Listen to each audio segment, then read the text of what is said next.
Good morning. अब हम लोग स्टार्ट कर रहे हैं मोशन का ये थर्ड पार्ट। जो पीछे हम लोग मोशन में सारे इक्वेशन हम लोग पढ़ लिए थे, आज इसका ये लास्ट पार्ट हम लोग के थर्ड वीडियो में है, जिसमें हम लोग को टोटल डिस्कशन करना है प्रोजेक्टाइल मोशन का। ये मोशन का बहुत ही इम्पोर्टेंट पार्ट है, क्योंकि अब तक जो हम लोग पीछे पढ़े थे वो हम लोग का कैसा मोशन था, वन डायमेंशनल मोशन। और ये प्रोजेक्टाइल मोशन हम लोग का होता है टू डायमेंशनल मोशन। देखिए, अगर कोई भी बॉडी हमारी पर्टिकुलर एक एक्सिस पर मोशन कर रही है तो उसको हम लोग क्या बोलते हैं, वन डायमेंशनल मोशन। और एक साथ अगर वो डबल एक्सिस कवर करना स्टार्ट कर दे तो उसको बोलते हैं हम लोग टू डायमेंशनल मोशन। तो अगर हम लोग एक्सिस में देखें, ये हमारी एक्सिस हो गई, एक्स एक्सिस, और ये हो गया वाई एक्सिस। देखिए, अगर बॉडी पर्टिकुलर एक्स एक्सिस पर मोशन कर रही हो तो हम लोग बोलेंगे one dimensional motion. Y axis पे वो वर्टिकल मोशन कर रही हो तो बोलेंगे one dimensional motion. Means horizontal में बॉडी मोशन में हो या फिर वर्टिकल में मोशन हो, तो अगर वो पर्टिकुलर केवल एक एक्सिस कवर कर रही है तो बोलते हैं हम लोग वन डायमेंशनल मोशन। और अगर बॉडी टू डायमेंशनल मीन्स अगर दो दो एक्सिस एक साथ कवर कर रही है तो इसको हम लोग बोलते हैं टू डायमेंशनल मोशन। इसमें देखिए, सबसे इंपॉर्टेंट पार्ट जो हमारा टू डायमेंशनल मोशन में होता है वो होता है उसका कंपोनेंट। मीन्स अगर बॉडी एक साथ में हमने उसको एक वेलोसिटी गिवन है उसके, तो एक पार्ट में एक ही पर्टिकुलर टाइम में वो डबल डिस्टेंस कवर कर रही है। मीन्स अगर हम किसी पॉइंट पर इसको चेक करते हैं तो वाई एक्सिस पर भी वैल्यू कुछ गेन कर लिया, एक्स एक्सिस पर भी वहां पे कुछ वो डिस्टेंस गेन कर लिए। तो इसका मतलब हमारा जो एक वेलोसिटी है वो कितने कंपोनेंटों में डिवाइड हो गया है, टू कंपोनेंटों में। तो आती है बात सबसे इंपॉर्टेंट यहाँ की, एक्स एक्सिस पर कौन सी वैल्यू है, उस वेलोसिटी का कौन सा कंपोनेंट है जो उसको हॉरिजॉन्टल वेलोसिटी गेन करा रहा है, और इसी वेलोसिटी का वो कौन सा कंपोनेंट है जो उसको वर्टिकल गेन करा रहा है, हाइट। तो देखिए, आप अगर यहाँ से थीटा एंगल ले ले, इसको एकदम से आप याद रखिएगा कि अगर थीटा एंगल पर बॉडी हमारी हॉरिजॉन्टल से प्रोजेक्ट हुई है तो एक्स एक्सिस पर जो इसकी वेलोसिटी होती है यू एक्स, इसको बोलते हैं यू कॉस थीटा, यानी कॉस थीटा कंपोनेंट आ जाता है। वाई एक्सिस पर जो इसकी वैल्यू आएगी यू वाई, ये कंपोनेंट हमारा होता है यू साइन थीटा। आप ट्रायंगल से भी समझ सकते हैं कि अगर ये थीटा है, इसका हाइपोटेन्यूज हमारा क्या है, वेलोसिटी यू से शो हुआ है, तो हमारा ये जो बेस आएगा वो बेस क्या होता है, कॉस थीटा। और जो हमारी हाइट होती है वो हाइट किस पे होती है, साइन थीटा पे। तो एक कंपोनेंट जो इसका एक्स एक्सिस पर आता है यू एक्स, इसको बोलते हैं यू कॉस थीटा, ये एक्स एक्सिस का कंपोनेंट हुआ। वाई एक्सिस का जो हमारा वर्टिकल कंपोनेंट हुआ वो क्या हुआ, यू साइन थीटा।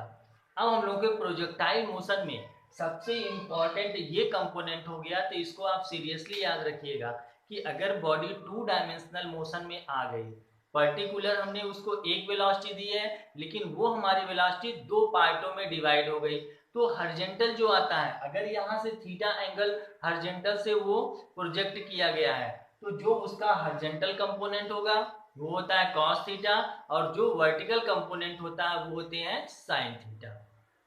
ये तो हमारी हो गई एक कंपोनेंट की बात, जिसमें हमें से जो टू डायमेंशनल मोशन है इसमें इस कंपोनेंट का ही यूज करके हम लोग को अब उसका फ्लाइट टाइम, हाइट और रेंज को फाइंड करने हैं।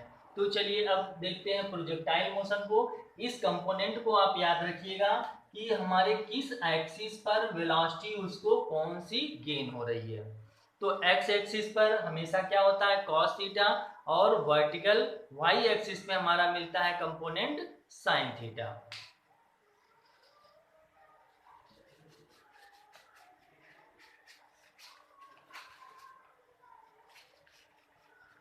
देखिए, जो प्रोजेक्टाइल मोशन है,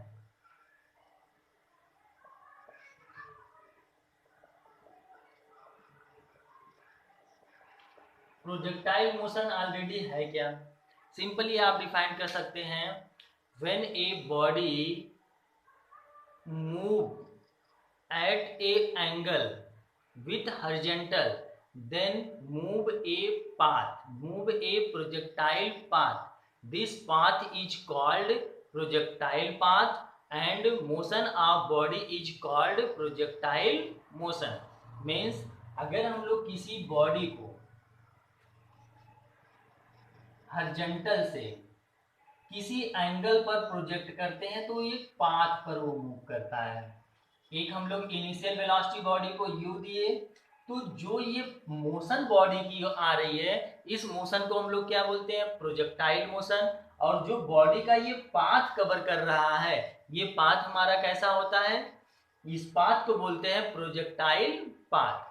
अब ये सबसे इंपॉर्टेंट पॉइंट आता है कि जो ये हमारा पाथ कवर कर रहा है बॉडी, एक कर्व पे ये मोशन हो रहा है, ये मोशन होता कैसा है हम लोग पहले इसको प्रूव कर लेते हैं। अब आप सिंपल देखिए, अगर u कंपोनेंट यहाँ दिए तो किसी पॉइंट पर अगर हम लोग चेक करेंगे, 3 पॉइंट ले लेते हैं, यहाँ से अगर ये थीटा एंगल पर इसको हम लोग प्रोजेक्ट किए तो इधर कंपोनेंट होगा u cos थीटा, वर्टिकल में कंपोनेंट होगा u sin theta.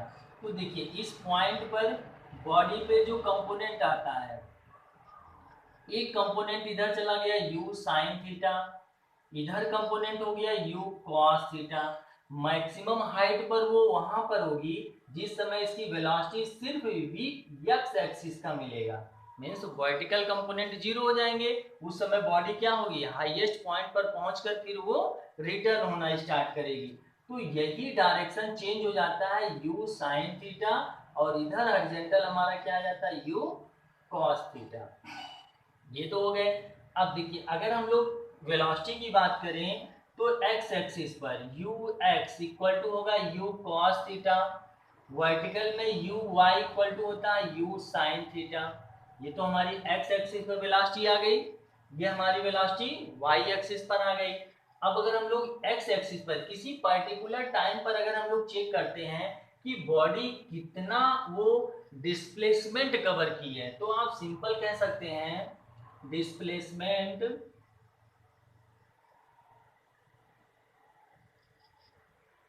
Displacement of the body along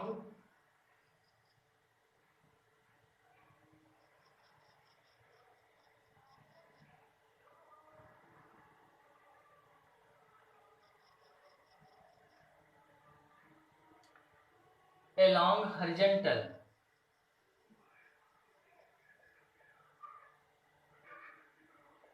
direction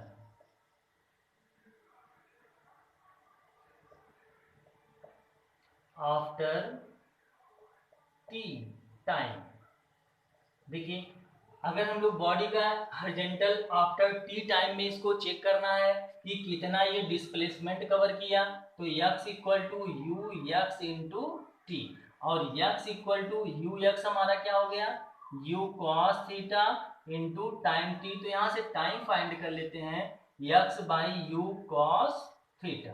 देखिए इक्वेशन फर्स्ट तो हमें ये मिल गया कि T time after T time में हमारी बॉडी एक्स एक्सिस पर कितना वो डिस्टेंस कवर कर रही है। सेम यही वाई एक्सिस पे चलते हैं, डिस्प्लेसमेंट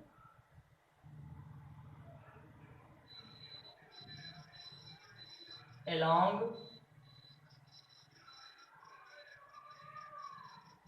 वर्टिकल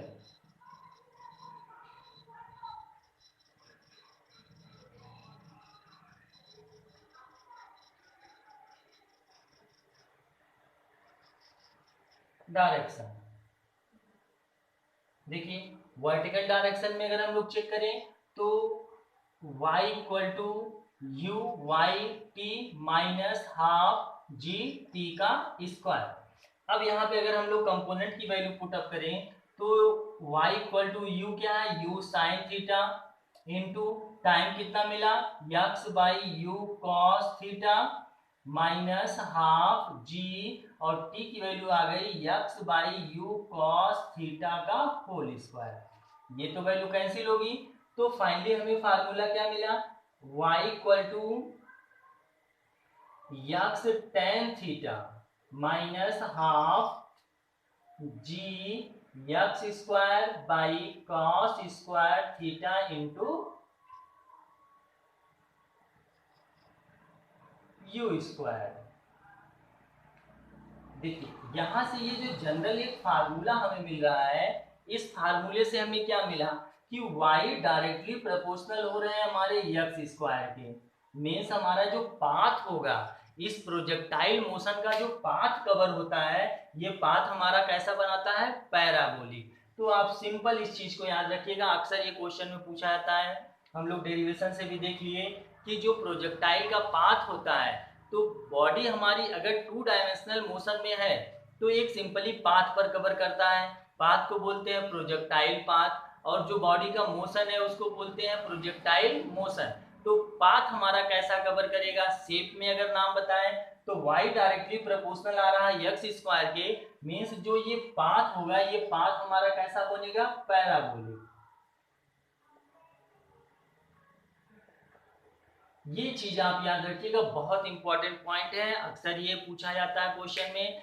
आप कभी भी देखे होंगे, क्रिकेट में देखे होंगे कि अगर बॉल हमारा हिट होता है तो कुछ ऐसे पाथ पर वो चल के आता है, तो वो पाथ जो ये कवर कर रहा है, ये पाथ का शेप का नाम क्या होगा, प्रोजेक्टाइल पाथ पे होता है।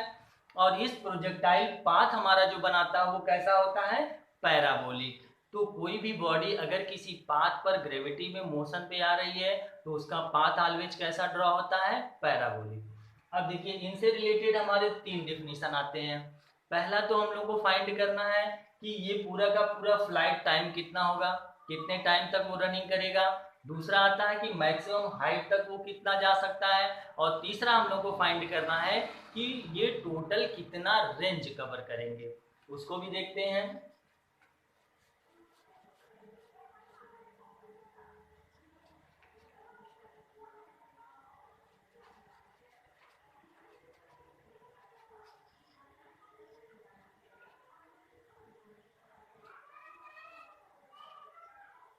देखिए जो फ्लाइट टाइम है, अब हम लोग को फर्स्ट में फाइंड करना है इसमें कि इसका total flight time,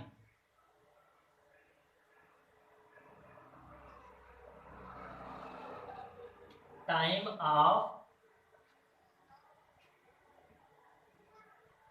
projectile, flight time of projectile.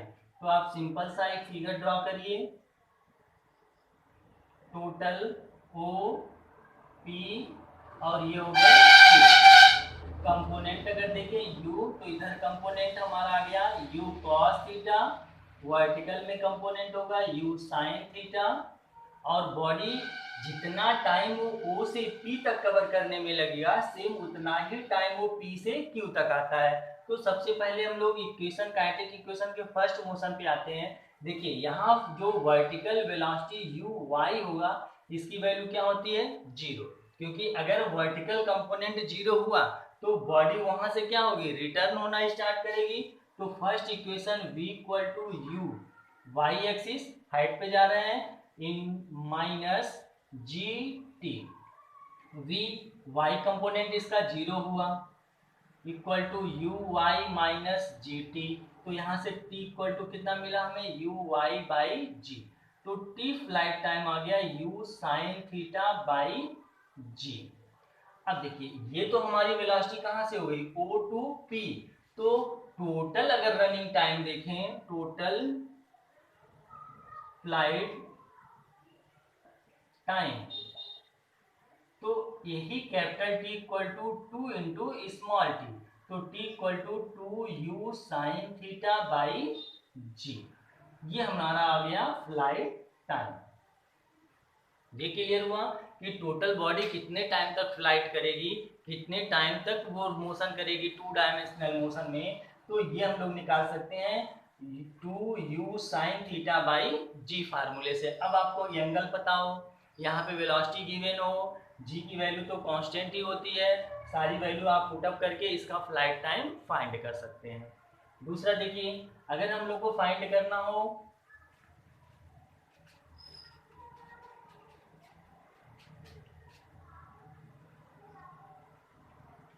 Second, इसका जो निकल के आएगा वो होता है हाइट,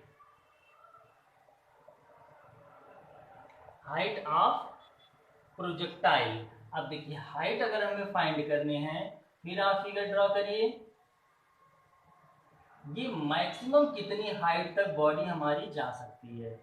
u हुआ ये u cos थीटा और वर्टिकल कंपोनेंट हुआ u sin थीटा, ये एंगल हो गए हमारे थीटा। तो थर्ड इक्वेशन पर अगर आए v square equal to u square minus 2g h, capital S से शो कर रहे हैं इसको हम लोग। देखिए अगर वर्टिकल कंपोनेंट यहाँ जीरो हो जाता है v y equal to zero, तो बॉडी वहां से रिटर्न होगी, मीन्स मैक्सिमम हाइट पर हमेशा उसका वर्टिकल कंपोनेंट कितना होता है जीरो। तो ये यू आई और ये यू वर्टिकल वेलोसिटी कौन सी हमारी है u sine theta, zero equal to u square y minus 2gh। तो यहाँ से हमें h कितना मिला u square y by 2g, value put up कर दीजिए। तो u square sine square theta by 2g, यहाँ से हम लोग को मैक्सिमम हाइट गेन हो सकता है। अब मैक्सिमम हाइट कोई भी बॉडी कितना कवर कर सकती है, अगर थीटा मैक्सिमम हुआ तो हाइट क्या होगी मैक्सिमम, तो for maximum theta equal to कितना होना चाहिए 90 डिग्री, तो h max equal to u square by 2g, sine 90 degree की वैल्यू कितनी होती है 1, तो यहाँ से हम लोग को मिल जाएगा मैक्सिमम हाइट। अब जो भी एंगल आपको दिए गए हों, कितने एंगल पर उसको हम लोग प्रोजेक्टाइल कर रहे हैं, तो वो यहाँ से हम लोग फाइंड कर सकते हैं कि बॉडी मैक्सिमम कितनी हाइट तक जा रही है। थर्ड इसका जो पार्ट आता है रेंज।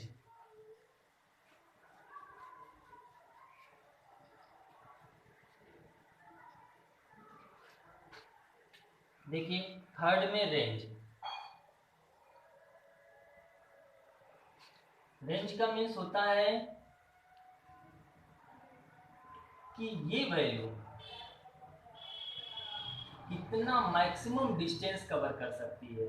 u इधर एंगल हुआ थीटा, तो ये कंपोनेंट हो गया u cos थीटा और ये कंपोनेंट हो गया u sin थीटा। तो मैक्सिमम रेंज कितना कवर करेगी, तो रेंज इक्वल टू होगा, देखिए रेंज कवर कराने वाला इसको कौन सा मिल रहा है वेलोसिटी u cos थीटा, तो ux into total flight time t, तो range equal to u cos theta, flight time कितना आया 2u sin theta by g, तो रेंज r इक्वल टू हमें मिल गया 2u स्क्वायर, ऐसे लिखिए u square 2 sin theta into cos theta by g। अब देखिए ये फार्मूला बन के आ रहा है, तो r इक्वल टू हो गया u square sine 2 theta by g, ये हम लोग की आ गई रेंज की वैल्यू। मैक्सिमम अगर हमें रेंज फाइंड करना है, तो मैक्सिमम रेंज के लिए फॉर मैक्स, देखिए एंगल अगर हम लोग साइन थीटा की वैल्यू जितना मैक्सिमम होगी उतना ही रेंज हमारा क्या होगा मैक्सिमम होगा। तो मैक्सिमम अगर हम लोग थीटा इक्वल टू 45 डिग्री ले लें, तो आर मैक्स इक्वल टू कितना होगा यू स्क्वायर बाई जी, इतना मैक्सिमम वो रेंज कवर करता है। यानी कि ये क्वेश्चन बहुत इंपॉर्टेंट है, मैक्सिमम पूछा जाता है कि रेंज मैक्सिमम किस एंगल पर वो हमारी बॉडी, जो भी बॉडी ड्रॉप कर रहे हैं प्रोजेक्ट कर रहे हैं, वो मैक्सिमम किस एंगल पर रेंज कवर करती है। तो मैक्सिमम किस पर आती है वो 45 डिग्री पर। ये तो हो गए हमारे प्रोजेक्टाइल मोशन के तीनों हम आपको डिफिनेशन बता दिए, तीनों हम लोग के जो डेरिवेशन थे ये भी फार्मूले आ गए। अब देखिए सबसे इंपॉर्टेंट इसमें क्या है कि अगर कंडीशन आपसे पूछा गया कि प्रोजेक्टाइल मोशन के कंडीशन क्या क्या होते हैं, तो 2-3 चीजें आप इसमें विशेष याद रखिएगा। जो इसका पाथ कैसा होता है, तो पाथ हमारा कैसा बनता है पैराबोलिक पाथ होता है। दूसरी चीज इसमें सबसे इंपॉर्टेंट है कि जो कंडीशन फॉलो करता है, तो आप कंडीशन के लिए ये याद रखिएगा,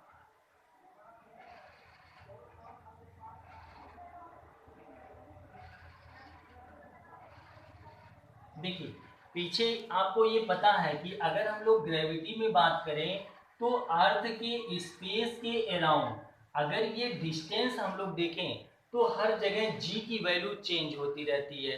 मीन्स हमारा रेंज जो होता है, रेंज इतना मैक्सिमम ना हो जाए कि जी की वैल्यू में हमारी क्या आना शुरू हो जाए, चेंजिंग शुरू हो जाए। दूसरी चीज जो हाइट की बात करते हैं, हाइट देखिए, पता है कि अगर ग्रेविटी में हम लोग अपवर्ड चलते हैं या ग्रेविटी में डाउनवर्ड आते हैं तो जी की वैल्यू चेंज होना स्टार्ट हो जाती है। तो इतनी मैक्सिमम हाइट नहीं होनी चाहिए कि जी की वैल्यू में चेंजिंग आ जाए। ठीक, अगली चीज वेलोसिटी की बात करें, जो इसकी वेलोसिटी होती है, आप इतनी मैक्सिमम वेलोसिटी इसको ना गेन कराएं कि स्पेस में ये आके इसके जो एयर का जो रेजिस्टेंस होता है इस पर, इससे कोई इफेक्ट उसकी वेलोसिटी पे आने लगे। तो आप इन तीन चीज़ों को विशेष याद रखिएगा। अगर कंडीशन पूछा गया तो बहुत मैक्सिमम रेंज नहीं होनी चाहिए जिससे जी में चेंजिंग आ जाए, हाइट इतना मैक्सिमम नहीं होना चाहिए जिससे जी की वैल्यू में चेंजिंग आ जाए, वेलोसिटी आपकी इतनी मैक्सिमम नहीं होनी चाहिए कि उस पर एयर का रेजिस्टेंस वर्क करना स्टार्ट कर दे। तो ये तो बहुत एक पार्ट हमारे हो गए प्रोजेक्टाइल मोशन के, जो आज हम लोग इसको डिस्कशन कर लिए। अब आता है हम लोग का अगला नेक्स्ट टॉपिक जो स्टार्ट होता है वो होता है फोर्स। फोर्स अब हम लोग नेक्स्ट वीडियो से देखेंगे। तो प्रोजेक्टाइल मोशन के ये जो कंडीशन हम आपको बता दिए, इस कंडीशन को तैयार कर लीजिएगा। सारे डेरिवेशन हम लोग देख लिए। ये 2 डायमेंशनल मोशन के सबसे इंपॉर्टेंट पार्ट हमारे थे प्रोजेक्टाइल मोशन, जो आज हम लोग इसको स्टडी कर लिए। तो आप लोग चैनल को सब्सक्राइब जरूर करिएगा और इसका नोट्स भी बना लीजिएगा। कंडीशन विशेष याद रखिएगा कि जो कंडीशन पूछे जाते हैं प्रोजेक्टाइल मोशन के, ये कंडीशन कौन कौन से हैं, तो फिर हम आपको रिवीजन करा देते हैं। बहुत मैक्सिमम रेंज नहीं होनी चाहिए जिससे जी की वैल्यू में चेंजिंग आ जाए, क्योंकि आपको पता है कि अर्थ हमारा जो ऐसे स्पेस एक स्फेरिकल टाइप में है, उसमें अगर पोजीशन चेंज हो रहा है तो जी की वैल्यू चेंज हो जाती है। तो इतना मैक्सिमम हमारा रेंज ना हो कि जी की वैल्यू में चेंजिंग आ जाए। दूसरी चीज हाइट, हाइट से एबव या बिलो चलते हैं हम लोग सरफेस से तो जी की वैल्यू में चेंजिंग आती है। जी हमारी हाइट पर भी डिक्रीज होती है और बिलो जाने पर भी जी डिक्रीज होता है। तो जी की वैल्यू कांस्टेंट हो, इसलिए बहुत मैक्सिमम हाइट हम लोग को गेन नहीं कराना है। तीसरी चीज इसकी वेलोसिटी जो होती है, वेलोसिटी हम लोग की इतनी मैक्सिमम नहीं होनी चाहिए कि एयर का रेजिस्टेंस इस पर कुछ इफेक्ट करना स्टार्ट कर दे। तो ये पार्ट हमारे अब यहाँ खत्म होते हैं। अब हम लोग स्टार्ट करेंगे अपने अगले नेक्स्ट वीडियो से फोर्स, जिसमें सबसे इंपॉर्टेंट हमारा पार्ट स्टार्ट होगा न्यूटन्स लॉ ऑफ मोशन। तो आप लोग इसको स्टडी कर लीजिएगा।